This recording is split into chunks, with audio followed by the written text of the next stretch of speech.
Someone who prayed 5 times a day and did not compromise at all on faith. We know that person was actually truly following the Prophet of Islam. Aisha was one of them. We have no reasons to doubt Aisha's character because Aisha was very diligent in her worship. So why do Shias distrust their character?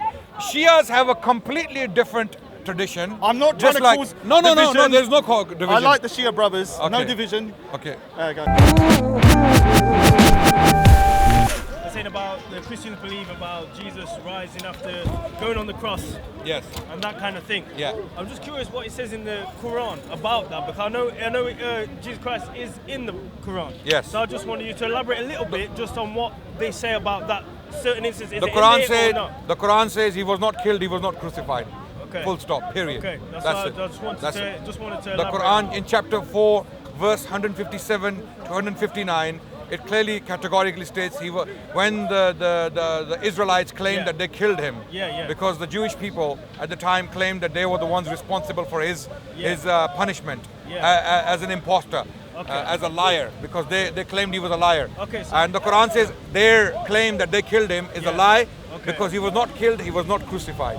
Okay. So Period. How do we distinguish which one? That's was now the we're true going story? into another discussion. How do you distinguish which is the true story, whether the Christians Go are and true or watch. the There are other hundreds of debates between myself and other people, and they've debated this topic. Did Jesus Okay. die on the cross? I will research. Yeah. Do that, please. All right, so do we need to start the conversation here? Shall we start from afresh? No. We were discussing something about Prophet Muhammad. Yeah, and that's what I'm Hadith. saying. So I'm going to make the case that, like I said, that Aisha was fallible. No. What I'm saying is that, if just for argument's sake, I don't believe Muhammad was perfect. But for argument's sake, let's say he was perfect and infallible from making mistakes.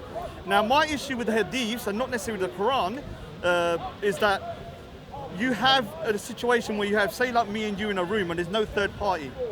You may be, just say for argument's sake, I know, trigger warning, please. You're Muhammad, yeah? Yeah, you're not. Yeah? Let's assume Muhammad is there. Yeah, just say he's there. Yeah. Prophet Muhammad sallallahu alaihi wasallam. Aisha is having a conversation, with Muhammad.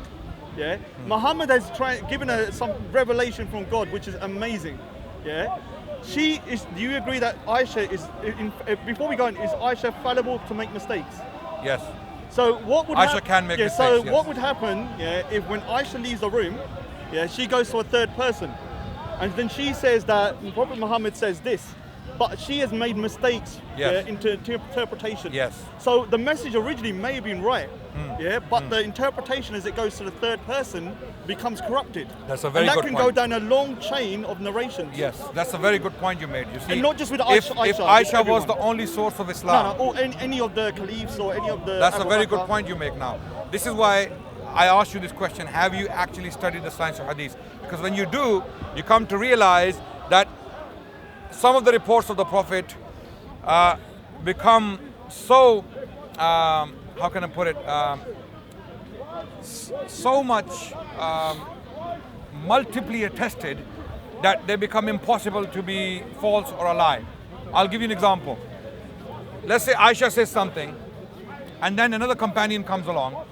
He confirms what Aisha said. But he wasn't in the room, though. He wasn't in the room. So how can he confirm what he said? About what Aisha said, it's still third person. This is the problem. Right. Unless he was physically in the room, he cannot 100% say. So, the Arabic language is very complicated and has multiple words and multiple meanings to particular words.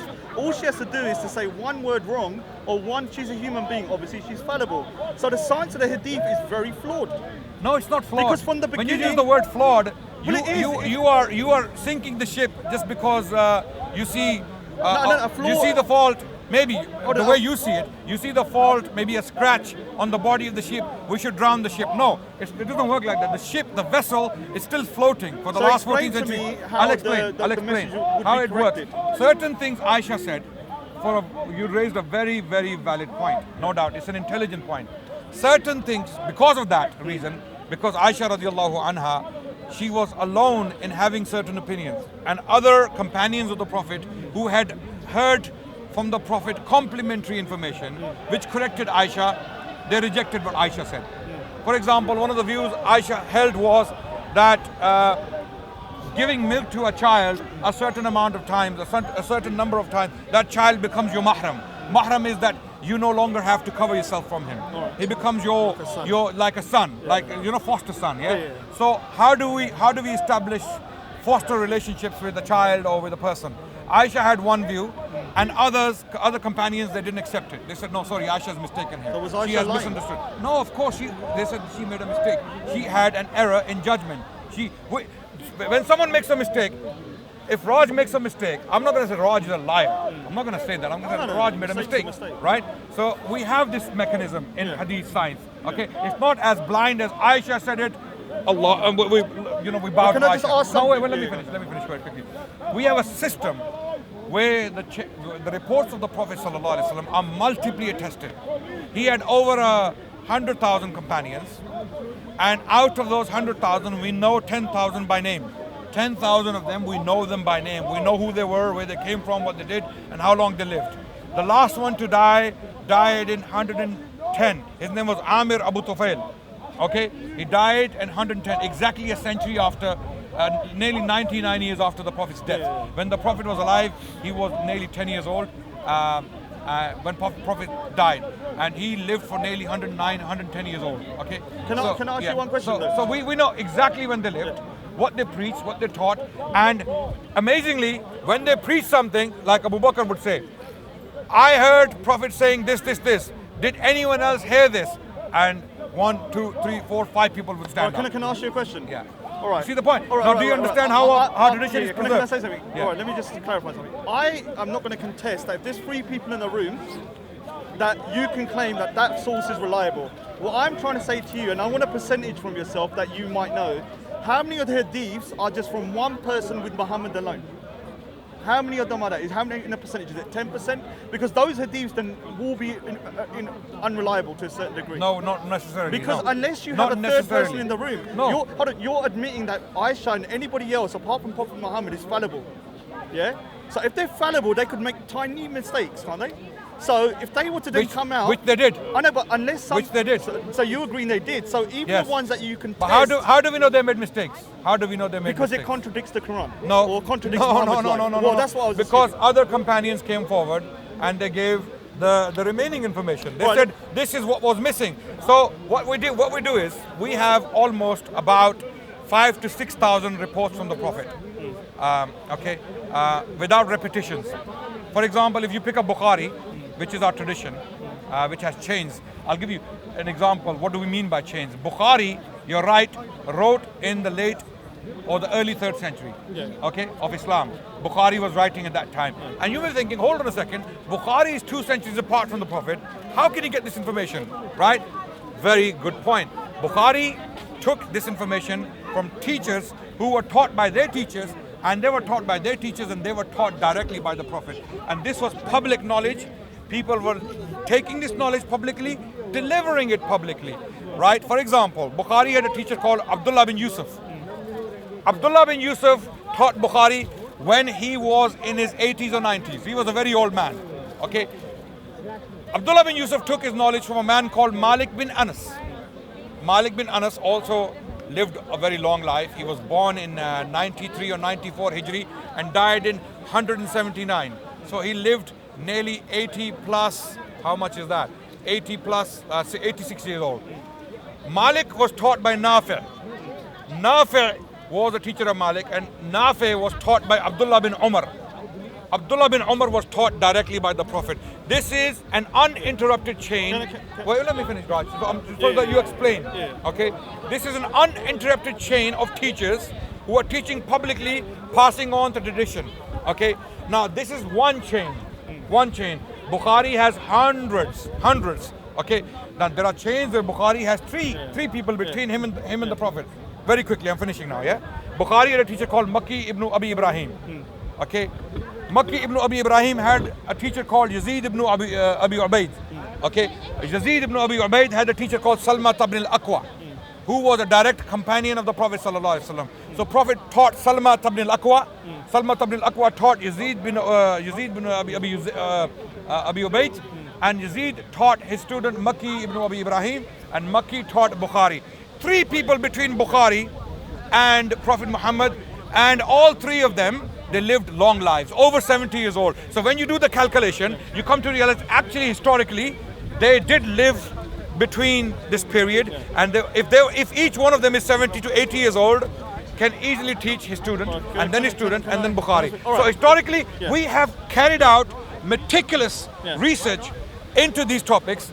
We have delicately checked every single report, every single word of Hadith literature has been turned upside down. And you know who the first people are to cast aside certain controversial reports, right? Because they cannot reach the level of certainty we require for our religion. Our own scholars, the Muslim scholars. I need to speak here. If we apply that standard on the Sikh religion... We need a dialogue, not a monologue, mate. Oh, sorry. So the thing is, all right, I'm going to go back to the source, yeah? You have one individual in a room with Muhammad. There is no third person, yeah? The person that Muhammad is talking to, if you believe that Muhammad is perfect, then obviously you can say what Muhammad said was perfect.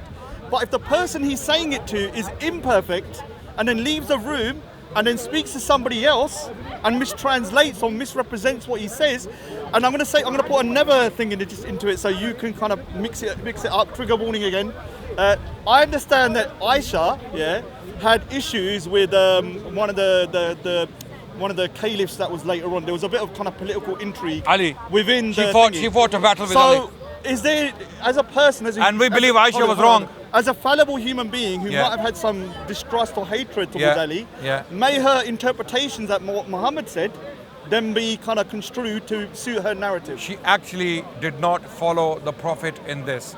Prophet had specifically warned her. So she lied? No, yaar. It sounds... No. Look, if someone makes an error of judgment, doesn't make that person a liar. How simple is that, Raj?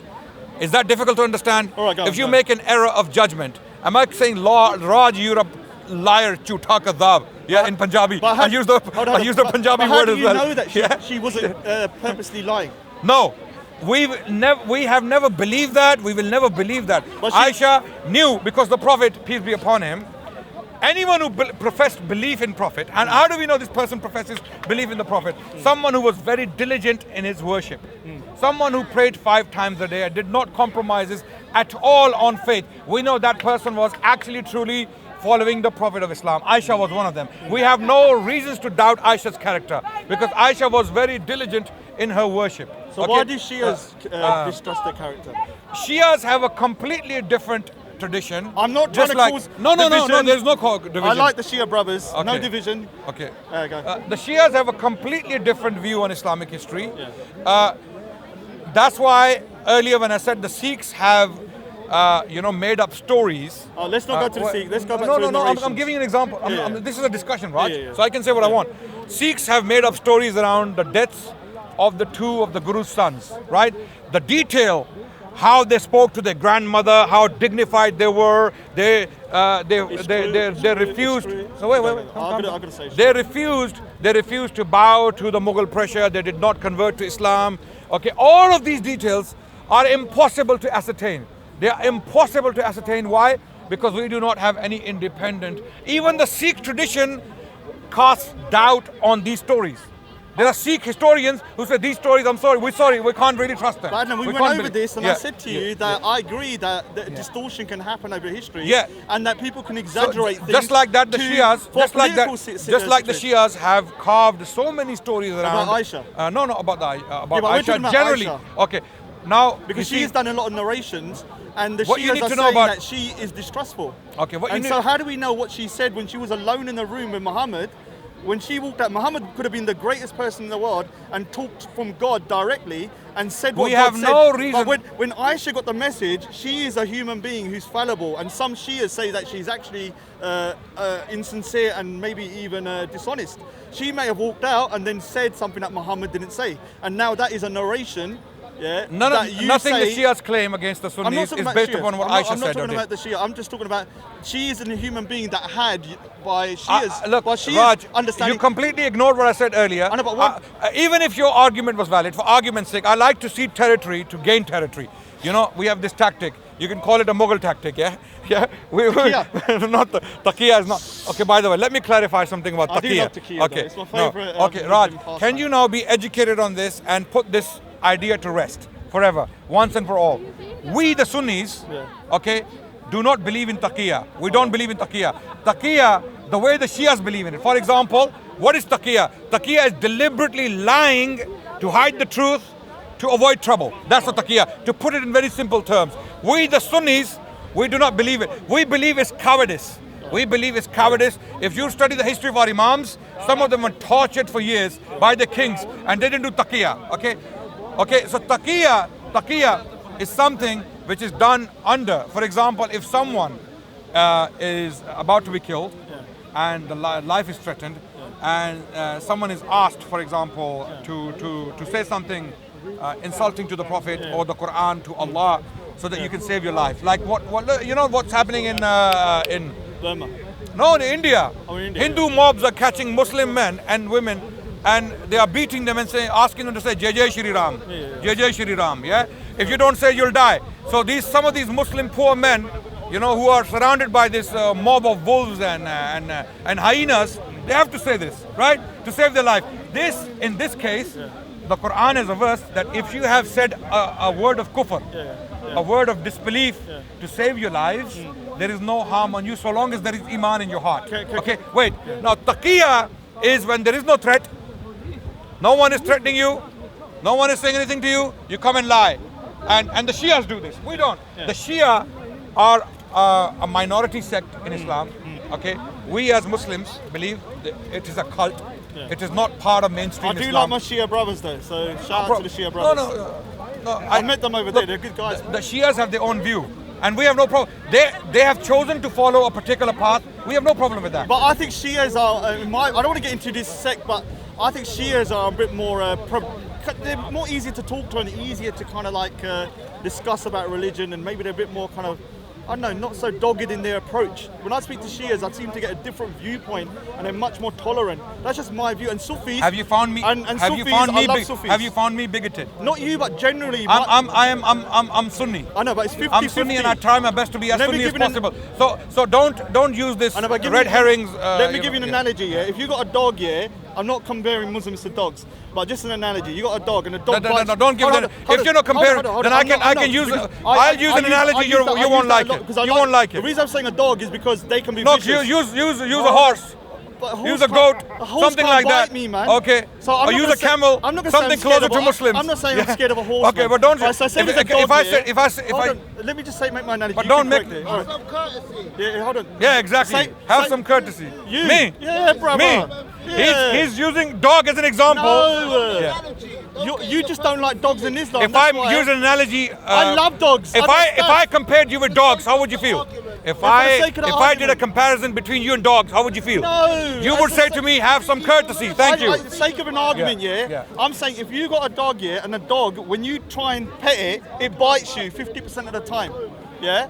You're gonna be more kind of apprehensive about the dog. Now, if the dog licks you and it kind of protects you like 90% of the time, you're going to be more kind of appreciative of them. So when I meet Shias, I tend to have that reaction. When I meet Shias, it's 50-50. You're saying the Shias are like dogs? No, I'm saying Shias dogs that lick you? No, I'm saying Shias are much more... You're insulting the Shia now. No, I'm not. I'm saying Shias... No.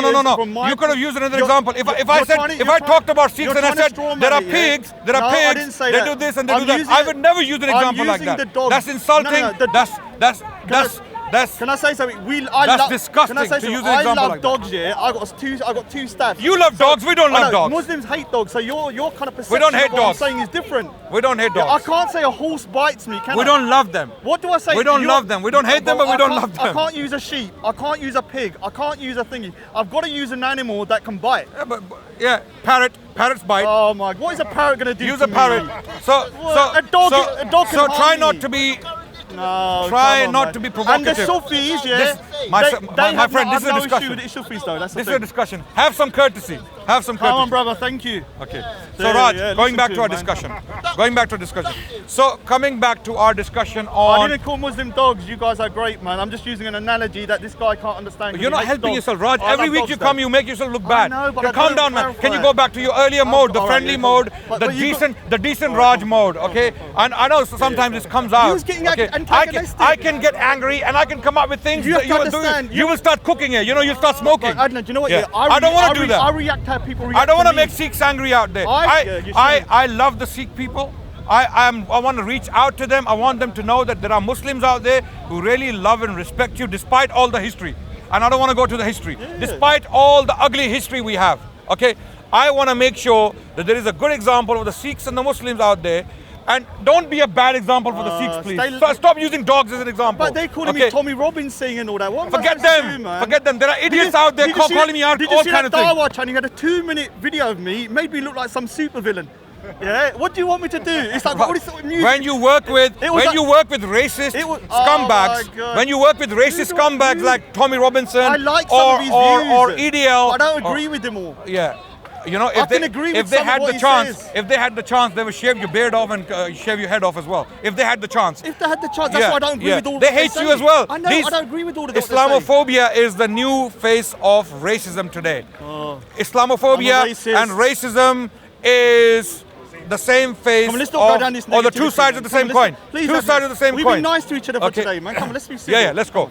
So about epistemology. We were talking about epistemology, the theory of knowledge. How do we reach the science truth of the Hadiths and the Sikh tradition? Because the Muslim tradition, as a Muslim, we don't have a claim that the Hadiths are 100% accurate or certain things are 100% No. I'm saying infallible. the Sikh tradition doesn't. I mean, the standard you're using against me.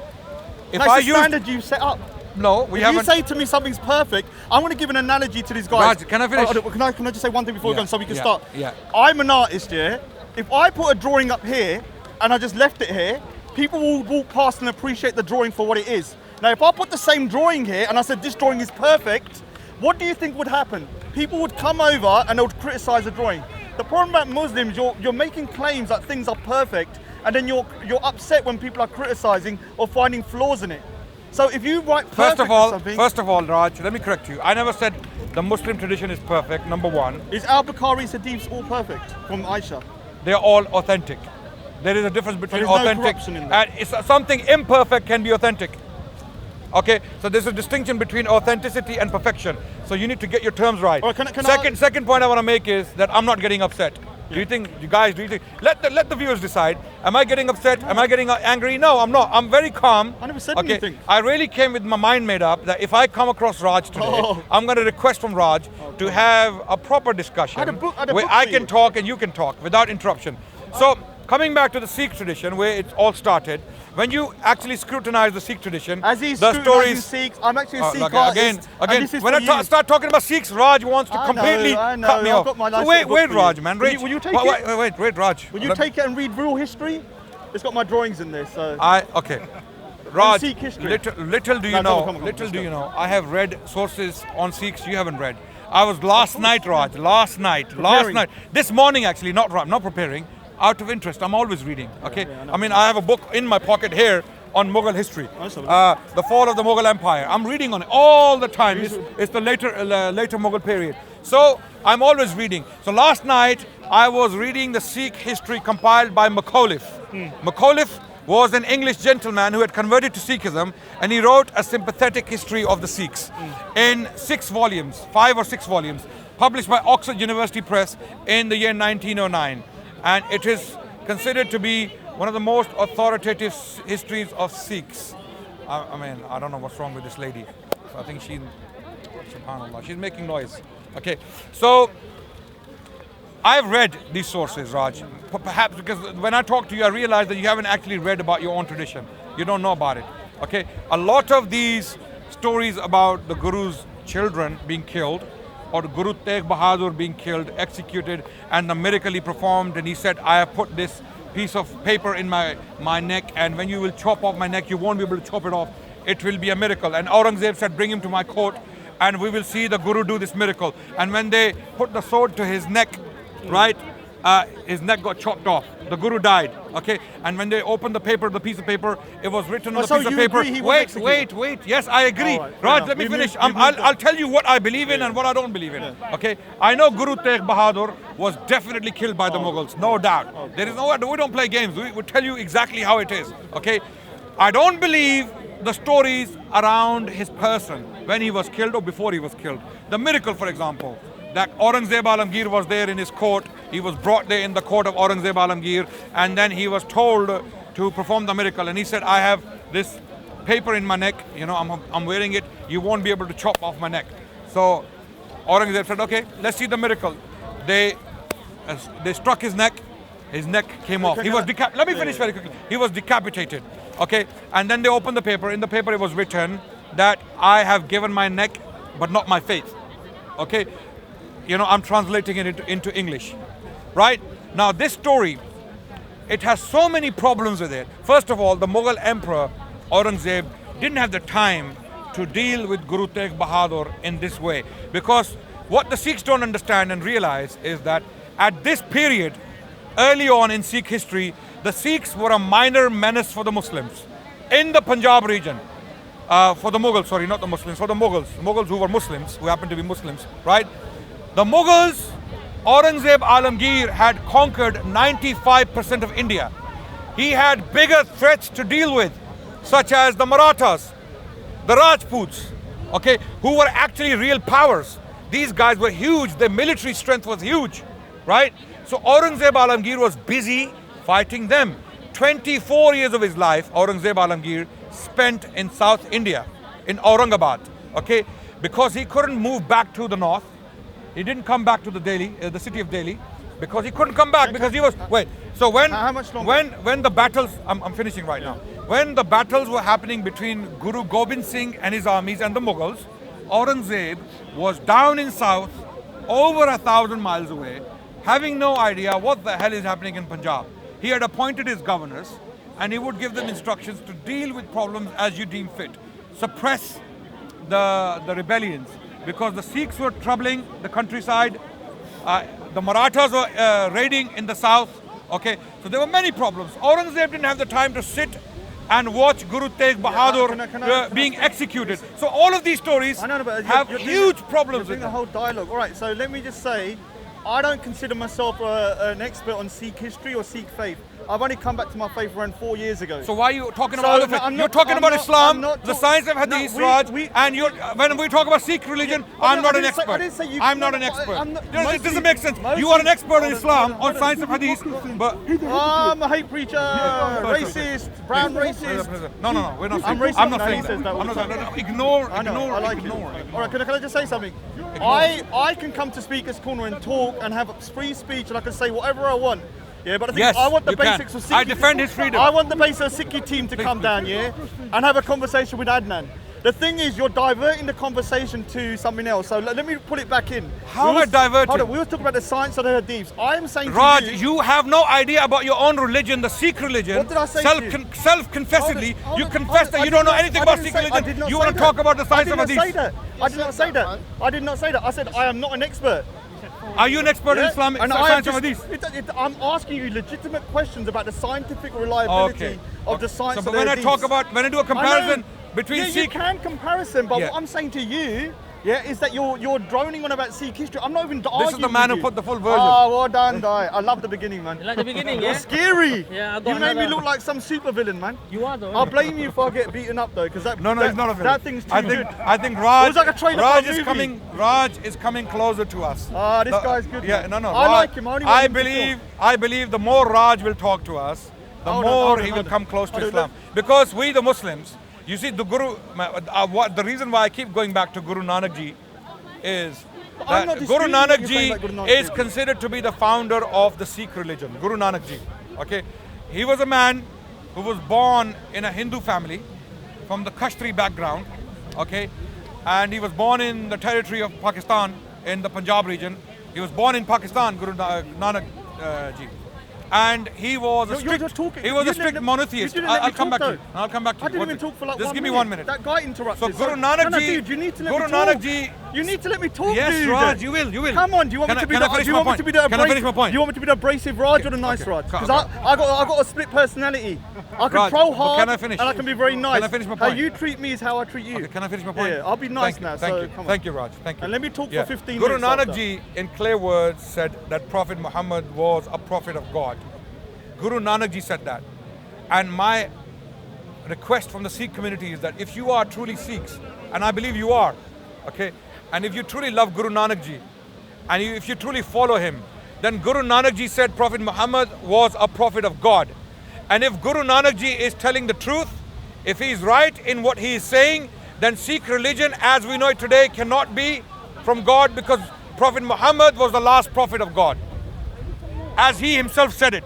And Guru Nanak Ji said that he was a prophet. You see the contradiction? Can I now you talk? see, if the Sikhs really want to follow Guru Nanak Ji, then they must follow Can I Prophet talk? Muhammad. Okay? If they don't want to follow Prophet I know you're trying to Muhammad, convert my Sikh brother. It's never going to happen. Name me one Sikh that's converted. how do you know that? Oh, let me just say there something. are people watching Hold out there, on, they let may me be just- thinking. Dude, let me just say something. For me, yeah, I've never contested any of this. I've said to you, even over there, I just said it, that I believe that Islam has a lot of truth in it. But I feel You that think Guru Nanak Ji said he was a prophet of God? yeah, I've even said that. I would never have not said it. So That's why I called him a let's prophet. talk about But let's let talk me about just the say- implications. let me just say- If Prophet Muhammad is a Hold prophet on, of hold God, on, what hold does that on, mean, hold on, Raj? You need to let me talk, man. Do you want me to become Yeah, sure, please, please. schizophrenic? But, let Raj, can me we be have a the nice conversation, Raj. Yeah, please? I know, but you need to let me talk. Can you respond No, to me as well but then? you're over talking me. I'm Yeah, sitting here please like do a little talk. sheep, Please do not talk. saying But I have a nothing for 20 question. minutes. If Prophet Hold on, Muhammad hold is on, a hold on, prophet hold of on, God, what hold does on. that mean? We believe, yeah, I believe, and I from the Sikh, there is a lot of flaws in Islam, yeah, but we do believe that there's truth in it. Yeah, can you not understand that But concept? Guru Nanak Ji didn't say But that. no, it doesn't matter what you think Guru Nanak Dev Ji said. But what did he say? Let's talk about it. That Islam, if you're, he said, be a good Muslim, be a good Hindu. Did he say Yeah. Prophet Muhammad was a prophet of He God? said Prophet Muhammad, he was Prophet of God. What does that mean? But Let's talk about hold on, that hold on, statement. hold on, If Guru hold on, Nanak Ji said hold on, Prophet Muhammad is a hold on, prophet of God, hold on, what does that hold actually on, mean? Hold on. But what did I say to you? Yeah. I believe there was corruption, yeah, in the Hadiths. Who cares what and you in believe? the- Guru Nanak Ji is no, bigger than you, right? But Guru Nanak has criticized Islam as well. Not Islam, Muslim. Yes, he did. He No. He believed in reincarnation, Guru so Nanak he Ji could not be a Muslim. Guru Nanak. The I'm not one- saying Guru I know, Nanak Ji so was you're- Muslim. No, but you're saying he's telling Sikhs I am to not become saying Guru Muslims. Nanak Ji was a Muslim. But if his ultimate belief in reincarnation, yeah, is completely against Islam, why would he tell Sikhs to become Muslims? You tell me, then why So Guru Nanak he Ji is can- saying he's a prophet of Look, God I can believe when he that- himself is not following I him? can believe, yeah, that Muhammad was a prophet of God. I can believe Jesus was a prophet. I don't believe Jesus was a son of God like Muslims do. I believe he's a No, prophet. we as don't well, believe yeah? that. I believe We don't he's a believe he prophet. was a son of God. But I don't either. I believe he's So- a prophet. so- yeah, so- so I can believe that, yeah. It doesn't mean that everything that Prophet Muhammad did or said, he was an infallible man to me. Right, okay. Yeah, he might have made mistakes. The Hadiths, what in my opinion, are factually incorrect in certain places and may have been altered for Right. political reasons. Yeah, I understand. So for me, when Guru Nanak Dev Ji is saying that Muhammad is a prophet and follow Muhammad, he's saying to the Muslims to follow Muhammad, not Okay. to anybody else. He's Right. telling the Hindus to be Hindus and he's telling the Christians to be Christians. It's hard for Muslims to understand, but Sikhs don't believe in a heaven and hell like you do. We believe everyone can attain heaven. You, even if I criticize you, I think you're a bad person, or I don't agree with Islam, it's your deeds that are going to send you, not your faith. Sure. Yeah, so this is a hard concept for non-Muslims for Muslims to understand. Because when I say I criticize Islam, they probably think I'm saying you're going to hell, like Christians say. I don't say that. I believe you can go to heaven. You can go to heaven for your deeds, not for your faith. But I truly believe that the Quran and the Hadiths and something has happened along the way for political reasons, for mistranslations, that the Quran and the Hadiths are not 100% correct. And I believe Guru Nanak Dev Ji knew that as well. And this is why he criticized Islam as well. Okay, now you're finished and I'll talk now. First of all, you said the Guru Nanak Ji was not a Muslim, and I accept that. He was not a Muslim. Although a lot of Muslims try to claim that he was a Muslim, he died a Muslim because he believed in certain aspects of Islam. And what we know of Guru Nanak Ji is that he said clearly that Prophet Muhammad was a prophet and Muslims should follow it. You acknowledge that already. Now, my problem with this notion is that if Guru Nanak Ji is Jag Guru, to translate it into English, that means Guru for the whole world, or Guru for humanity. That's what Jag Guru means. I've made it. Look, I'm allowed to have a little speaker, man. So if Guru Nanak Ji is at Jag that. Guru They're means respecting Guru me now. who came Respect. for the whole world. Okay, if that's the case, then Guru Nanak Ji making the statement He's the best. that Prophet Muhammad You need was Hiya. a true prophet of God. You could trust me with it, man. Okay, Raj, are you listening? Nothing's gonna happen. Are you listening? Yeah. Yeah. Look at that trust. Look at that So, trust. Raj, are you? Yeah. Come on. Raj, are you listening? Yeah, like I was listening. Yeah, I was. Please. Okay. So if Guru Nanak Ji came as Jag Guru, which means Guru for the whole world or Guru for humanity, then why is he telling the Muslims to remain Muslims, follow Muhammad if you want to be successful? It doesn't make sense. It's like Prophet Muhammad coming to people and saying, I am a true prophet of God, follow me, you will have success. And also those who are Christians, follow Christianity, you will also have success. You will also have success if Jews remain Jews, and if you become good Hindus, for example, follow your scriptures, you will what's the point of Prophet Muhammad coming and preaching in the first place? Just like that Guru Nanak Ji, if he's saying, follow Muhammad, follow him if you want to be good, if you want to be successful. Yeah, so that means Guru Nanak Ji didn't come for the Muslims, right? He came for everyone. If he came for the Muslims, also, then why is he telling the Muslims to follow Muhammad? Can I reply? Yeah. It's a concept that I think non-Muslims or non-Sikhs cannot understand or get their head around, because the concept of Sikhism is universal.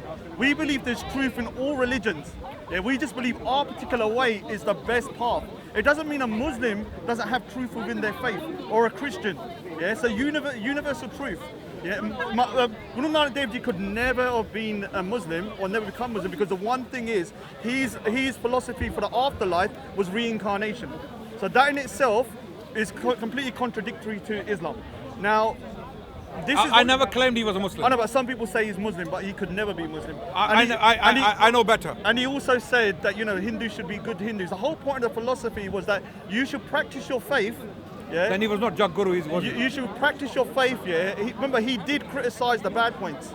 There are bad things in Islam and Hinduism, like the caste system in Hinduism. If you have good health, and you've made £1 million by hard work, and you want to teach others how to have good health and make £1 million within a year, okay?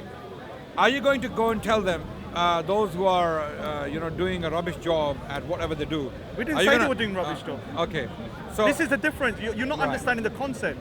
Because I believe you can go to heaven. You're just slightly... No, Guru Nanak Ji could have said, all Muslims, your Prophet was a good man, but his teachings are imperfect. Now follow me, I'm the Guru. I am the Jag Guru. And what would Guru Nanak Ji never... What would have happened to him under Islamic rule? If he said he was a prophet, what would have happened? He would have been executed. That's your assumption. That's my assumption. That's your assumption. I think okay, because I'll tell you many more people who preached a lot more extreme things than Guru Nanak Ji were not executed. In fact, Guru Nanak Ji was well respected even in the Muslim community. Yeah. And this shows even Guru Tegh Bahadur, when he was on his way to meet Aurangzeb, according to your history, he stayed with a Muslim.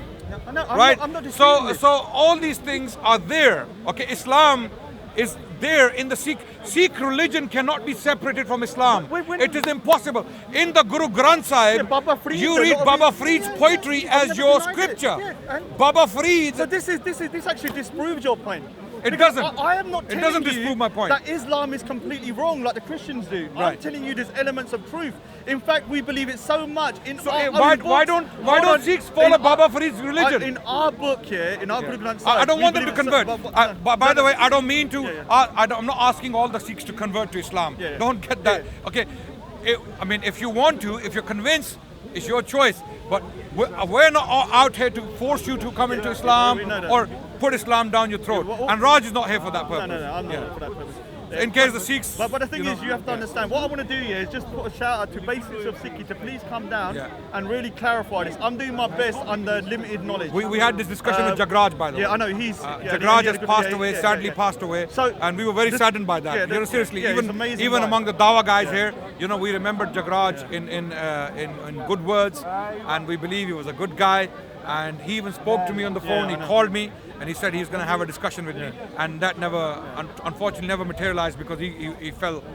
He's an incredible loss. Yeah.